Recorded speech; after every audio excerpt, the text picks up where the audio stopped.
Greetings, everyone. My name is Eliu Perez, and I am the Regional Manager for the Caribbean for Ardurra Group. Today, I have the privilege of interviewing Gabby Dow, a leader in our company and also the Director of Community Relations, who traveled all the way from California to be with me today here in Puerto Rico for some client visits, and who's going to tell us all about the exciting things that her group is doing. Gabby, welcome to the program. Fantastic. It's an honor to be back in Puerto Rico and primarily to see this podcast. Bienvenida.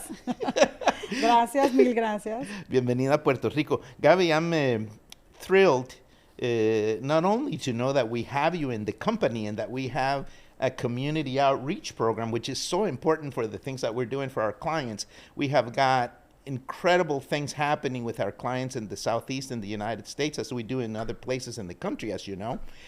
And the component of community relations and public outreach is probably a very critical component of the success of the program.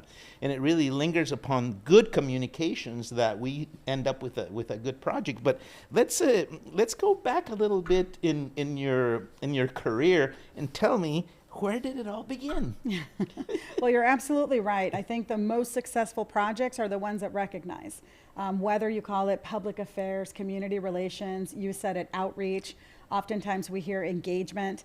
But I think for me, it all began as a communicator. Oh, my name is Gabby, right?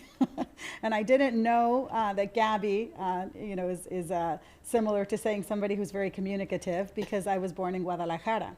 And so Gabriela, or La Gabi in Spanish initially, did not have the same connotation. But I was always a talker, very expressive, very communicative. So Gabby had the gift of gab. Of course. I was born with it. Yes. You could say. And went to high school in the San Diego area. And tell me how your career in reporting got started. Absolutely. So as I said, I was born in Guadalajara, but moved to San Diego when I was just 6 years old.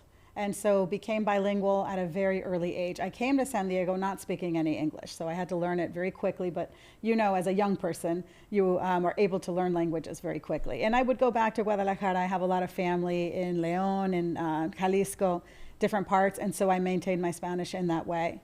Gabi, and how do you get to be in front of a microphone? That's true. So I went with the print, right, and it started to become digital at UCLA. I did write for the UCLA Daily Bruin. Being in Los Angeles, it is a recording town, if you will, with the music industry, the television industry.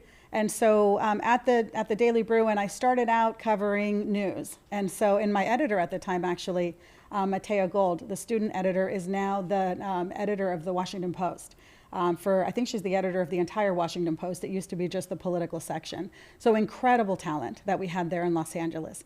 However, I started to see that writing for the news section of the Daily Bruin would involve attending regents meetings until the late hours, when I could also be covering arts and entertainment. And that would involve being backstage at the Beastie Boys concert, getting tickets to, whatever, the Rolling Stones, whatever concert was coming through town. And so I gravitated towards the arts and entertainment. And then I also began to get an interest in broadcast journalism. So I did an internship at KCBS. I worked on their assignment desk. It was actually a paid position. And so I started to understand television news, local news. And so I've always just navigated opportunities like that, really making the most of each opportunity. And once I was at CNN, it was just absolutely fascinating. I returned to UCLA, and I did secure a job with the CNN Los Angeles Bureau. And then it was working on their assignment desk. This was during the time of the O.J. Simpson trial. So broadcast journalism was really changing quite a bit. So that was an amazing experience. And then I also returned to Washington, D.C., because through that experience of TMZ and O.J. Simpson, I decided I don't want to just be covering from the news side of what's happening. I want to be involved in what's actually happening. And that led me from going journalism into more public affairs. I then got a job working at the White House again. This time it was in the Office of Public Engagement. It's called Public Engagement today. Back then it was called the Office of Public Liaison. And then from there, I got a job working at the Clinton-Gore campaign. So that was the re-election campaign of 1995-96. And then I worked for the governor of Puerto Rico. And so that, that has the connection also here to the island. So there came your first connection to Puerto Rico. Isn't that interesting? Yeah. How did that go? So 1996, it was the Puerto Rico Federal Affairs Administration, PRAFA, and I worked as an intergovernmental affairs officer. And being a scholarship kid with student loans to pay, I think a lot of people can relate to that, I had been doing press advance for the Clinton-Gore campaign. But I saw people that were attending state dinners that had these incredible opportunities to also then work again at the White House. However, they were making $20 a day working for the campaign, having to sleep on somebody's couch as they were hoping to get a position after the campaign. I did not have time to wait. And so I was happy to continue to work on the campaign. And in between working for the White House, I actually did my last year of UCLA in Madrid.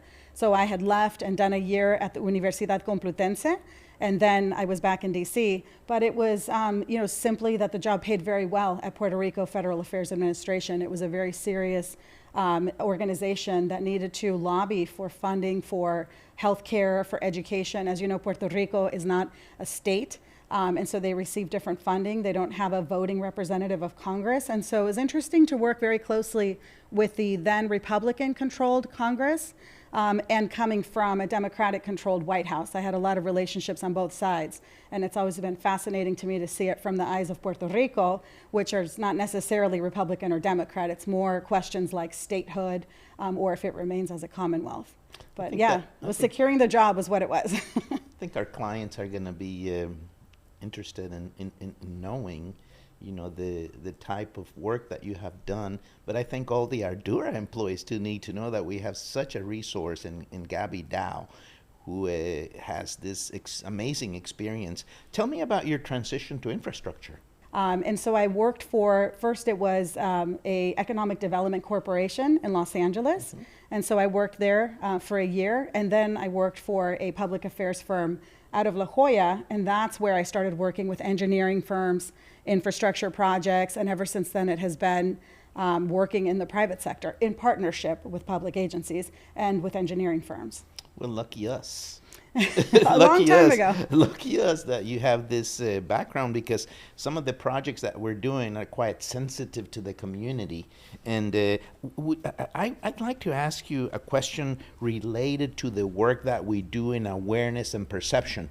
When our clients begin major capital improvement programs, they always have to justify to their bosses, be it a commissioner, the mayor, whoever, how the money's being spent, why the money's being spent, and also the relationship with the client, the ultimate user, who's the consumer of either electricity, water, cable, or whatever, into what you're going to be doing in their neighborhoods, etc. Talk to me a little bit about the work you've done in California regarding awareness and perception. Absolutely, and we're talking about drinking water. We're talking about the roads and bridges that people travel on. So these are issues that have to do with public health and safety. And so in many cases, the preparations happen years in advance. I did have a project in Texas with the New Mexico-Texas Water Commission and the El Paso Water Utilities, whose aquifer was running low. And so 2 years in advance, the general manager and the leadership out there said, we need to educate the community about changes that are going to have to happen, because they could see the changes with the aquifer. In California, which you asked about, I've done a lot of work with recycled water projects. And so exactly like you said, if the communication is not made to the public, and if the voting board members or the elected officials do not feel like some of the investments that are going to be made, some of the changes to infrastructure, some of the changes to where drinking water might be coming from, if that's not understood by the public, by the customers, then they may not feel confident in moving forward, especially with a lot of the innovative but very necessary programs. So recycled water or advanced water purification, that's a very good example of some of the earliest projects that I worked on and that I continue to work on today. I have one project, the East County Advanced Water Purification Program, which is a JPA.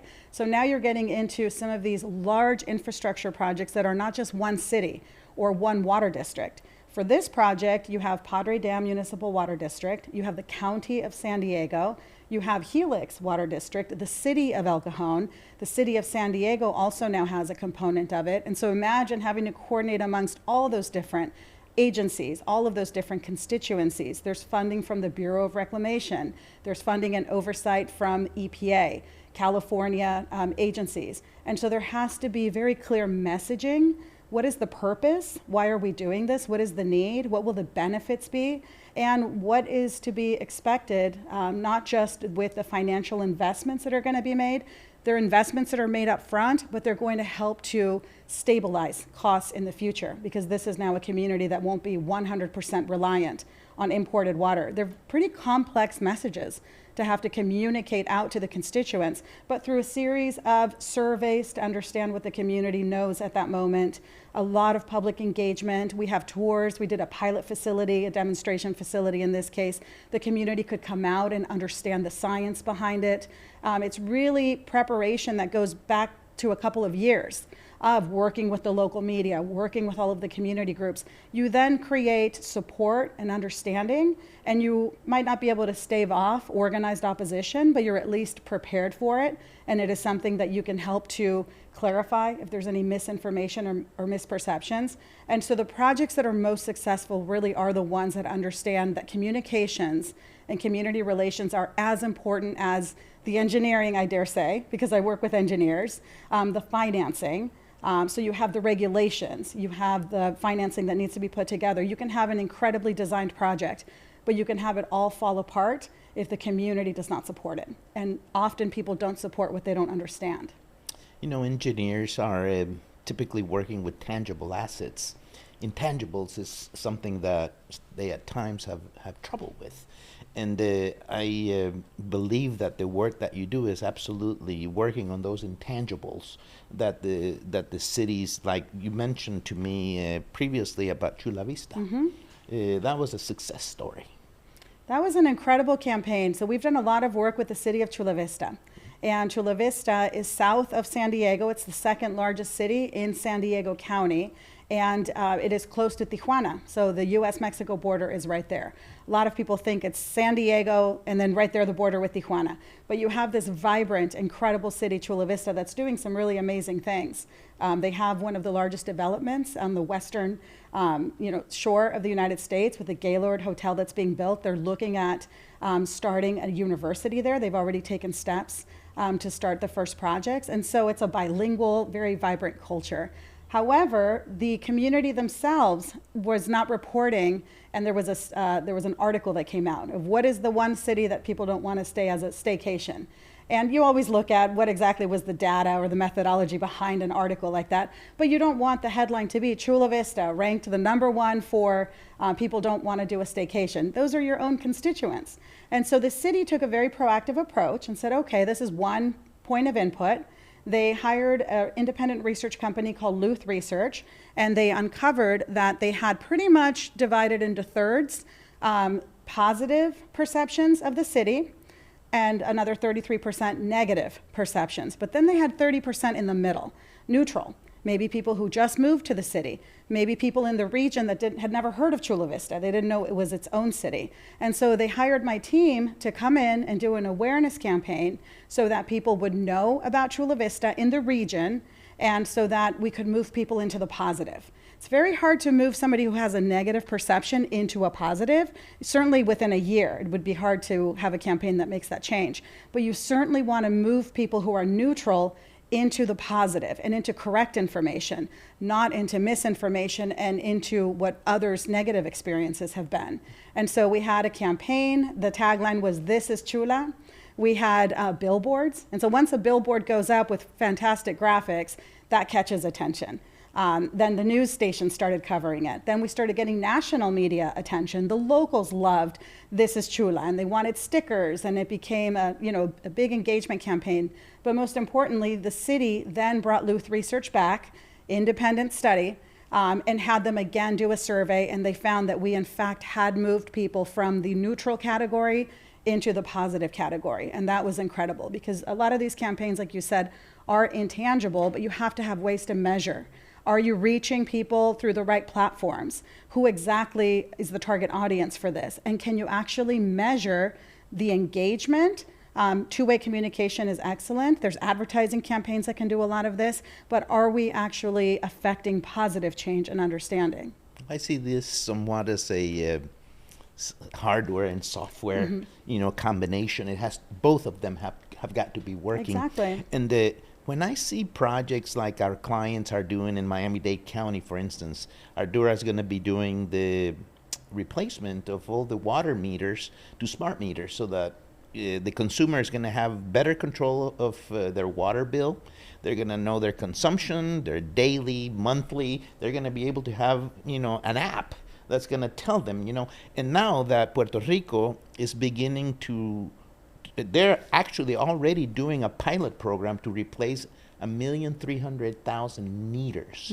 What advice would you give to Puerto Rico and to Praza? And I can already see a sign saying, "This is Puerto Rico," on a campaign designed by Gabby Dow, particularly with the big conferences in the United States, because there are so many people that are unaware of a $21 billion reconstruction program happening in Puerto Rico.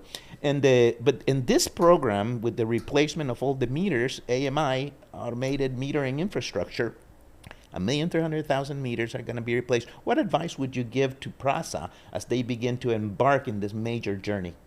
The AMI, or the advanced metering infrastructure, is such an excellent example of hardware and software, like you said, but also the opportunity to modernize. And so you can have an agency, and there are so many agencies that have outdated infrastructure, and especially with the metering, where leaks are not detected until a customer says, "What happened with my water bill? It's twice as high." Well, now you can be detecting that in real time. But when I see the engineers, and I would say to Praza, you have often these GIS maps, and they're showing you all the different points, 1.3 million meters. That looks incredible on a map. Difficult to grasp, But isn't think it? about every single one of those meters is a front yard. And every person in some part of their home, whether they rent or whether they own it, maybe they have their beloved rose bushes. Maybe it was roses that were planted in honor of their mother who passed away, her favorite flowers. Everybody takes care of their front lawn or of their home. Every dot on that GIS map is a home that you're going to have to come and disrupt. Now, of course, we're coming to improve it, but you have to communicate that. Otherwise, it's understood as, why is the government coming? They're going to be, raising dust, causing issues. All the dogs in the neighborhood start barking. All the neighbors come out wondering what is happening. And as we at Ardurra are working on projects, I was in Arizona for some meetings. Once the engineers start to understand, it's not just a dot on the GIS map. It's not just the metering infrastructure. It is an individual home. And how will you prepare the communication so that it's understood? There's all sorts of different elements that go into these programs. We had a project, my colleagues Rebecca and Rachel in San Diego managed a project with the city of Oceanside. And the initial implementation, the council at the time, the city council, worked with the Department of Utilities and decided it's going to be mandatory. Everybody's going to change. It's not going to be something where we do half is going to be AMI and the other half are still going to have the meters read the old-fashioned way, which is expensive to have people coming out in person.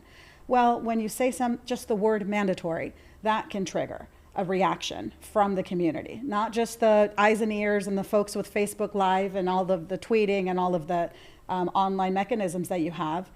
They can just be, what do you mean I'm being forced into doing something? So you have to take that into account. For the City of Oceanside project, all of the outreach happened, everything was explained, a new city council got voted in, and they changed their minds. And they said, actually, we don't want to make it mandatory. We'll allow people to opt out, but they will have to pay an additional amount to have their meters read in person. So we're going to give that option. So all of the public outreach now had to go back out and re-explain everything, give this additional option. At the end of the day, with all of the different meters that were replaced in this particular program, you ended up with, maybe 3 people that decided not to do the conversion. And so it was a very intensive and extensive effort to provide information, videos, webinars. The workers that are out there replacing the meters, they can't be answering questions or they slow down.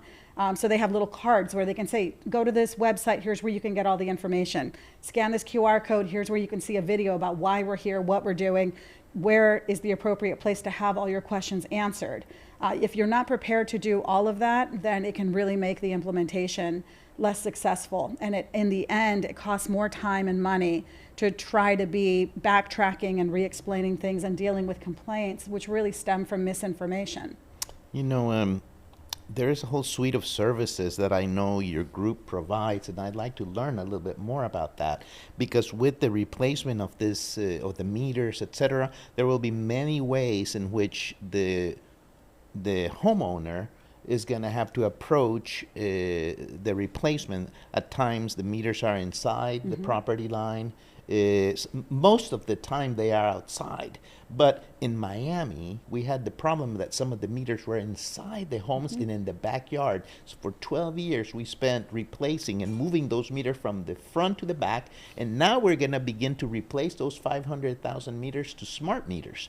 So it's really a complex problem. And the secret of it all was to have a good communications campaign. Keep the public informed. But talk to me about the suite of services. I know you guys help write grants, et cetera. Could you tell us a little bit more So about that? Ardurra Public Affairs and Community Relations is its own in-house division, and that is crucial, that it is actually a part of Ardurra. And we work hand in hand, just like I work with you, with other engineers in San Diego, throughout California.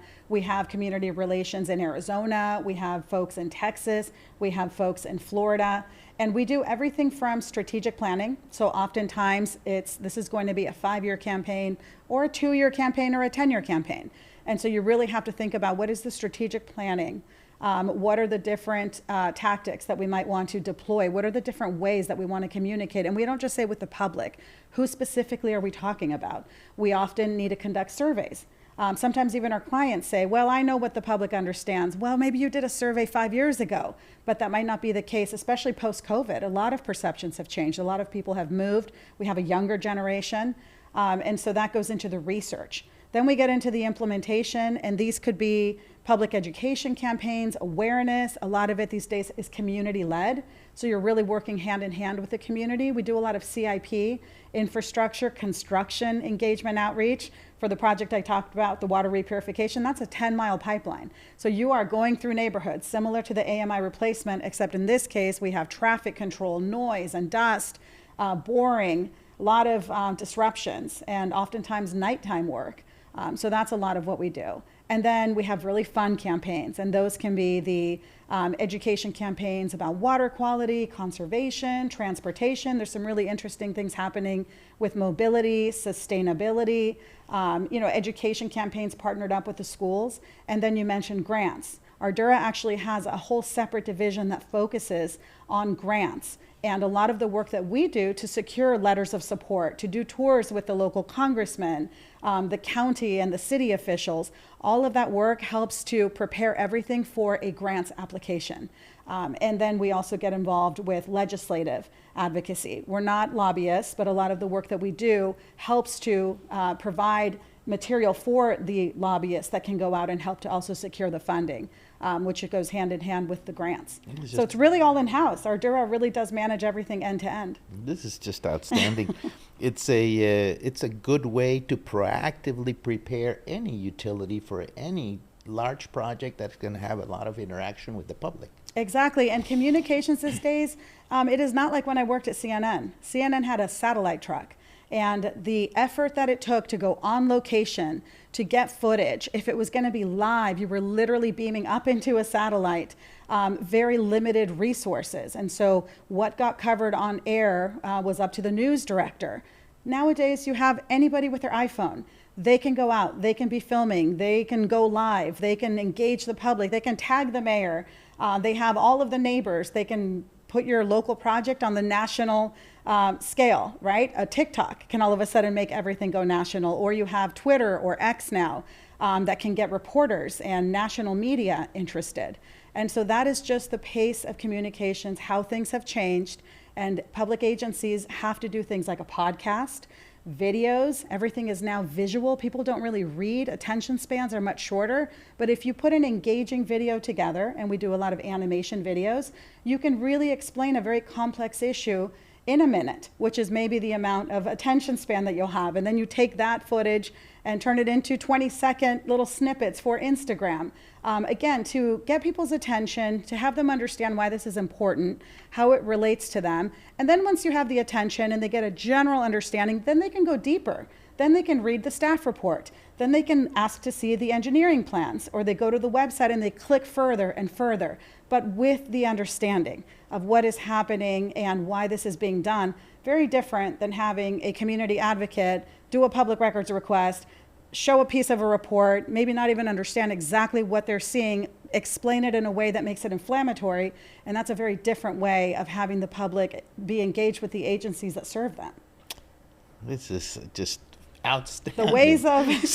Gabby, can you tell me a little bit about social media and how social media has got to be planned in order for it to be effective? The good news is, in the private sector, you might spend thousands, hundreds of thousands, or millions of dollars to try to get the attention of the public, try to get them interested. Here, people are interested about where their water comes from. People are interested about the infrastructure in their community. So that's a good thing. People want to know. Now, the way that they receive information, once you've captured the attention, or you have somebody in the community that has captured the attention, the key is to make sure that there are places where there's accurate information available. Where people can go, and it has to be timely information. Now, agencies cannot be updating everything on a daily basis, but they can be updating everything at least on a quarterly basis or on a monthly basis. When you have an intensive program like an AMI meter replacement or a pipeline, you really do have to be in tune daily with the community. And that's where it's very time consuming to do social media. But you can think about what is the best way to put information out there and to make sure that the public knows if you have a question, this is where you can get detailed information. This is where you can have the latest. We do a lot of interactive construction maps. You can just do that with a Google map, where even the board members or the council members, they want to know, where can I click and know exactly what part of the neighborhood you're working on? And so you coordinate that with the construction crews, with the engineers. And so if the information is updated in one place, then everybody has accurate information. And it's just, again, something that has to be done proactively so that you're not in a reactionary mode. PRASA, the Puerto Rico Aqueduct and Sewer Authority, is in this year in their probably the most active year in construction. Design and planning are about to be done, and they're entering construction, and they're having a lot of problems with the lack of contractors. During the crisis here, a lot of people left to go to the States, etc., and they are beginning to rely more and more on consultants like us to do an outreach program in the U.S. because there are so many Puerto Ricans who left here because of economic conditions who would love to return, but they haven't heard that they're needed at home. What advice would you give to public utilities and agencies here in Puerto Rico regarding that? The first thing I would say, and I don't know if it's so much advice, but it comes from the last time I was here in August of 2022, is to say continue the good work. It is incredible how much talent is here in Puerto Rico, the dedication that the engineers and all of the staff have, but also just the sophistication and the high level of expertise. To have a infrastructure program continue to deliver clean, safe drinking water after a tremendous climate event, a disaster like the hurricane, is really something to be admired. The fact that people continue to do the water quality testing, the engineers continue to work even when their own homes had been destroyed, even when their own families had to be relocated so that the kids could continue in school. All of these PRASA engineers continue to deliver the service and make sure that there was reliable, clean, safe drinking water and sewer services. So that's the number one thing. I think people really need to understand that the dedicated employees have done an incredible job. And that is something when I tell other engineers and other project managers in the United States the conditions under which the PRASA engineers had to operate, it's incredible. I mean, it's almost like they don't believe me, but I have to show them, no, let me show you some pictures of what happened to some of these facilities and what happened to the laboratory. But they couldn't stop doing the testing because they knew people needed clean drinking water. Now, as far as returning talent to the island, I think, again, you just have to have awareness so that people understand that this is something that is available. The jobs that are here this is the place to come back and grow your career. This is a very active program, and you're going to be working with incredible people. And so you kind of get the best of all worlds, because it's still the United States, but you get, for people like me, you get to practice your Spanish. And that is something that is just such a benefit, you know, culturally.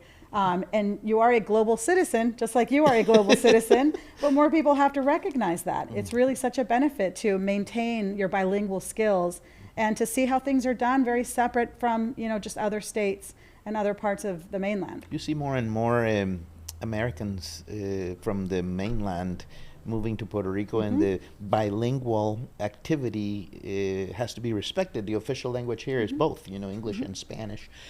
So all the communications have got to be in both languages, and rightfully so. So I think that you would be ideal, you know, and that's why I reached out to you, Gabi, because I knew that you could help me in that regard. So anyways, I have had the privilege of interviewing this afternoon Gabriela Mora Dao.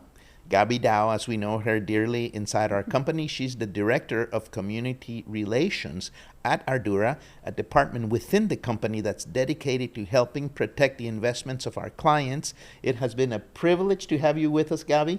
De nuevo, bienvenida a Puerto Rico. I am so glad that you are here, and I look forward to continued cooperation with you on embarking on these AMI programs and the other programs that we're doing in Florida, here in Puerto Rico, and in California. I want to thank you for coming to Puerto Rico. Thank you. Thank you so much for sharing your insights with us. And a final word to your friends and clients in Puerto Rico about your visit here. Well, I would say, like I said, thank you, gracias. Siempre es un honor y un placer de ver el trabajo increíble que están haciendo aquí en Puerto Rico. Verdaderamente es una inspiración, porque es trabajo tan importante, pero lo hacen con una dedicación increíble. Entonces siempre quiero contribuir en cualquier manera que pueda. Gracias, Gaby. Thank you, everyone. This has been Eliu Perez. I am the Caribbean Regional Manager for Ardurra, and today I had the privilege of interviewing Gabi Dao in this podcast dedicated to community relations as it pertains to infrastructure. Thank you once again, and I'll see you in our next program.